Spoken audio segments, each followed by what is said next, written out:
Guys, your next comedian coming up, I've had the pleasure of working with him many times. He's an awesome guy and a very good friend of mine. Please, everybody give a big round of applause for Sean Murphy.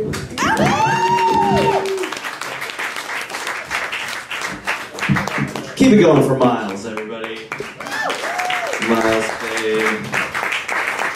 Alright, so I'll tell you guys a little about myself. I'm 35 years old.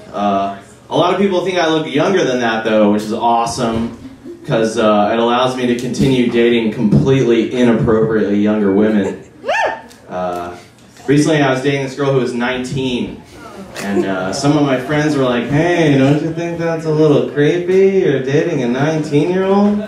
It's like, no, it's not creepy at all. In fact, I've been learning a lot about math lately. Like, what could you possibly be learning about math from dating a 19-year-old? And I was like, well, I walk around all day constantly asking myself the question, how many times can 35 go into 19? Yeah, and the answer apparently is a lot. Okay. I'll tell you guys something else. I was looking at one of my high school yearbooks recently, and they had this survey that they had everybody fill out, and one of the questions in the survey was, if you could be any celebrity in the world, who would you be?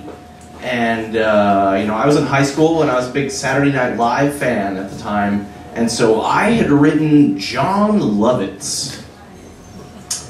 Yeah, which means that even in my wildest high school fantasy, I'm still a creepy-looking fat guy. Yeah.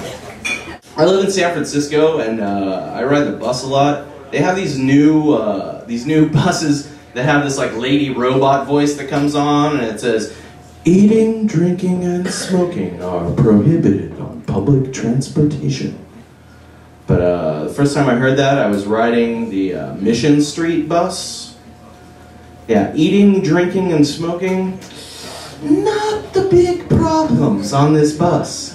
You know, they need to change that to like, a lack of pants, public masturbation, and shooting up crack into your eyeball are prohibited on public transportation. I've also, it's another phenomenon, I've been seeing a statistically improbable amount of blind people in San Francisco lately, and it just made me think, you know, like, why would blind people choose to live in San Francisco? You know, they're just out there running the gauntlet all day, just, oh, poop, bum, poop, dead guy, more poop, you know, I just don't get it. You know, I mean, San Francisco is a beautiful city, but blind people don't know that shit. You know, they're not standing on the corner like, "Excuse me, sir, but could you once again describe to me the glory that is Coit Tower? I find it so majestic." 289 steps, you say? That's a number I made up. I don't know how many steps there are in Coit Tower. Okay, well, fuck. Somebody in the crowd knew. I'm busted. Oh, no. One of my friends the other day was like, "Hey, man, do you want to go out on my boat with me this weekend?" I was like, "No, I can't go on boats." Like, "Why? Do you get seasick?" I'm like, "No, I don't get seasick. I get sea gay."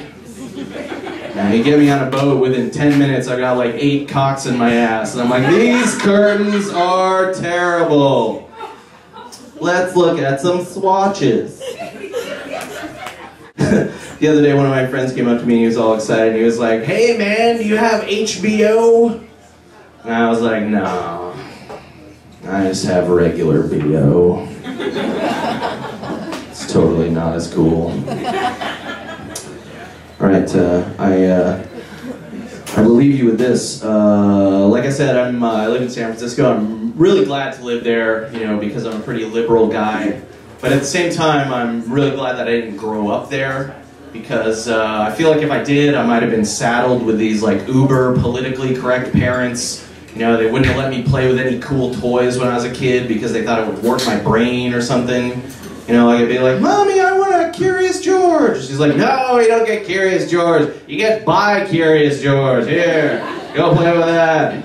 Learn something about tolerance, why don't you? Yeah, Mommy, I want to play Monopoly. No, we don't play Monopoly in this house. We play evil corporate slumlord oppressor. That's what we play. You know, Mommy, I want a G.I. Joe. No, you don't get G.I. Joe. You get Peace Corps Sally. Here, go play with that. But G.I. Joe has a flamethrower. Peace Corps Sally has water purification tablets.